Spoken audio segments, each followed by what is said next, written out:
Hi friends. Madhampatti Rangaraj அவர்கள் வந்து எங்கள் ஊரில் இருக்கிற முருகர் கோயிலுக்கு விசிட் பண்ணுறதா சொல்லிட்டு இருந்தாங்க.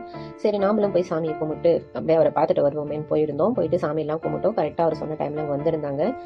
எல்லாருமே எங்கள் கோயிலில் இருக்கிற ட்ரஸ்ட்டில் இருக்கிறவங்க எல்லாருமே அவருக்கு மாலையெல்லாம் போட்டு கையில் பூனா கொடுத்து அவரை வரவேற்றாங்க. நல்லா ஒரு ஸ்மைலே நல்லா எல்லாருக்கிட்ட பேசிட்டு இருந்தார். சரி அவர் அப்படியே பார்த்துட்டு முருகர் கோயிலையும் அப்படியே உங்களுக்காக ஒரு ரவுண்டாக சுற்றி கட்டலாம் அப்படின்ட்டு எல்லாமே அங்கே இருக்கிற சன்னிதானத்தை எல்லாத்தையுமே வந்து பார்த்தீங்கன்னாக்கா இது வந்து எங்கள் முருகர் கோயில் இருக்கிற தட்சிணாமூர்த்தி சாமி.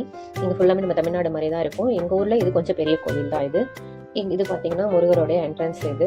இங்கேயும் பார்த்தீங்கன்னா நிறையா எல்லாருமே வந்து சாமியெல்லாம் தரிசனம் பண்ணுறதுக்கு வருவாங்க. சரி இதையும் பண்ணிவிட்டு அப்புறம் எனக்கு வந்து ஜிமிக்கி வாங்கணும்னு ரொம்ப நாளாக ஆசை, சின்னதாக வீட்டில் போட்டுறதுக்காக. சரி அப்படியே போய் நம்ம ஜிமிக்கி வாங்கலாம் அப்படின்ட்டு எங்கள் ஊரில் இருக்கிற ஜெய் அம்பே ஜுவல்லர்ஸ் என்ற இடத்துக்கு போயிருந்தோம். இங்கே பார்த்தீங்கன்னா நம்ம தமிழ்நாட்டு மாடல்லாம் பின்னாடி திருவாணி போடுற மாதிரி இருக்கும். ஸோ நானும் மற்ற இடத்துல பார்த்தீங்கன்னா திருவாணி வேறு மாதிரி இருக்கும். 2 செலக்ட் பண்ணியிருந்தேன். ஒன்று இந்த மாதிரி ஒன்றும், நார்மல் ஜிமிக்கி ஒன்றும். இது ரெகுலராக இருக்கிற மாதிரி தான் இருந்தது. ஸோ ஃபைனலாக இதுதான் எனக்கு ரொம்ப பிடிச்சிருந்தது.